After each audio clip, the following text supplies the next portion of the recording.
question que se poser, qu'est-ce que ce sont des séries statistiques? Ce sont des séries chronologiques ou chroniques, donc ça se répète à des périodes bien déterminées. Donc on va voir la définition. Donc une série chronologique est un ensemble d'observations d'une variable statistique économique faite à intervalles réguliers, c'est-à-dire ce sont des relevés qui comprennent toutes les années, les trimestres, les mois ou les jours. Donc cette série statistique est caractérisée par trois principales composantes, à savoir ici, donc un pointillé, c'est ce qu'on appelle le trend ou bien la tendance. Donc on voit ici cette tendance à phénomène de croissance, c'est-à-dire il est en train de croître vers un niveau plus haut. Il y a aussi la courbe qui est en ligne fine, donc c'est ce qu'on appelle la saisonnalité. Donc ça se répète, comme on l'a dit, à une période bien déterminée. Donc comme on a dit, toutes les années, tous les trimestres, tous les mois ou tous les jours. Et à côté de ces deux composantes, il y a la composante accidentelle. Donc ce sont des irrégularités qui se font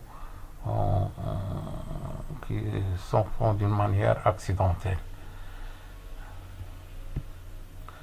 Donc les différentes composantes de cette série chronologique, donc le trend ou la tendance, donc le trend c'est un mot anglais qui correspond à la tendance en français. Donc composantes observées sur une longue période. La composante saisonnière ou saisonnalité donc, correspond à un phénomène qui se répète à intervalles de temps réguliers, c'est-à-dire une période, donc en termes de temps, c'est-à-dire les années, les mois, etc. En général, c'est un phénomène saisonnier, d'où le terme de variation saisonnière. Et des phénomènes accidentels, donc grève, conditions météorologiques exceptionnelles, crash financiers peuvent notamment intervenir. Donc on peut donner un exemple très simple et courant. Donc par exemple, pour ces types de séries chronologiques, par exemple, les dépenses des fonctionnaires, donc ça augmente chaque fin du mois. Donc c'est-à-dire quand les gens perçoivent leur salaire, donc les dépenses vont augmenter et au fur et à mesure ces dépenses vont diminuer et ainsi de suite. Le mois prochain, le pic sera au niveau du premier du mois et ça commence à diminuer. Si on peut donner un autre exemple, par exemple l'achat des affaires scolaires, donc au niveau de la rentrée scolaire, les dépenses en termes d'affaires scolaires, ça augmente et jusqu'à l'année prochaine que ça commence le pic de l'achat des affaires scolaires. Donc ça, nous avons un phénomène qui est annuel. Donc, composition d'une série chronologique, elle est composée de trois composantes. On a dit la tendance à long terme, ou le trend T, le mouvement saisonnier S et le mouvement résiduel ou aléatoire est composé de tout ce qui n'est pas pris en compte par la tendance et le mouvement saisonnier, par exemple rupture de stock. Il y a pas mal de choses qui peuvent arriver au cours de cette série chronologique. Il y a deux types principaux de modèles. Il y a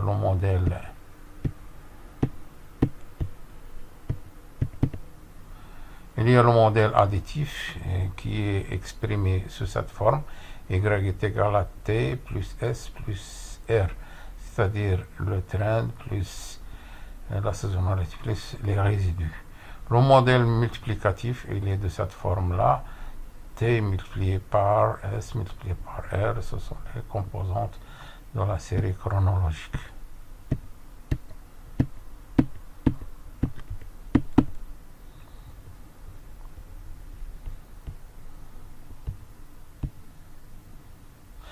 Donc, comment savoir s'il s'agit d'un modèle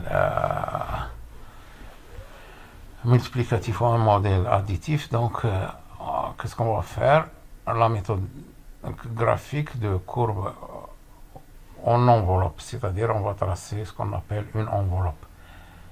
C'est-à-dire on va relier les maxima distants d'une période et on fait de même avec les minima. Et si les deux courbes sont peu à peu parallèles, il s'agit d'un mouvement additif. Donc, sinon, donc comment on détermine cette... donc, vous voyez, nous avons une courbe, donc ce sont les maxima, et ce sont les minima. On relie ces maxima avec une courbe comme ça, et les minima avec une courbe comme ça. Donc, ici, nous avons une tendance que les deux courbes sont presque parallèles. Donc, il s'agit ici d'un modèle additif. Donc, si la courbe les deux courbes ont tendance de s'élargir à ce niveau-là, ou bien le contraire, on a affaire à un modèle multiplicatif. Donc voilà, nous avons un type. Donc j'ai choisi ici une courbe. Donc on va tracer, voilà la courbe, ou bien la droite.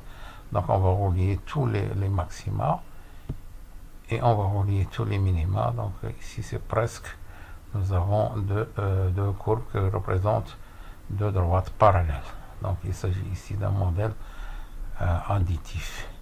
Ici c'est le contraire. Donc nous avons la courbe et on a tracé la courbe qui touche presque tous les maxima et une autre courbe ou bien une autre droite qui touche presque tous les minima.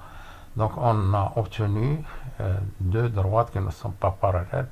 Donc ils sont ici rapprochés mais qui commencent à croître à ce niveau-là. Ou bien on peut avoir l'inverse, c'est-à-dire ce côté-là peut se trouver ici et l'autre se trouve dans l'autre côté. Donc ici il s'agit d'un modèle multiplicatif.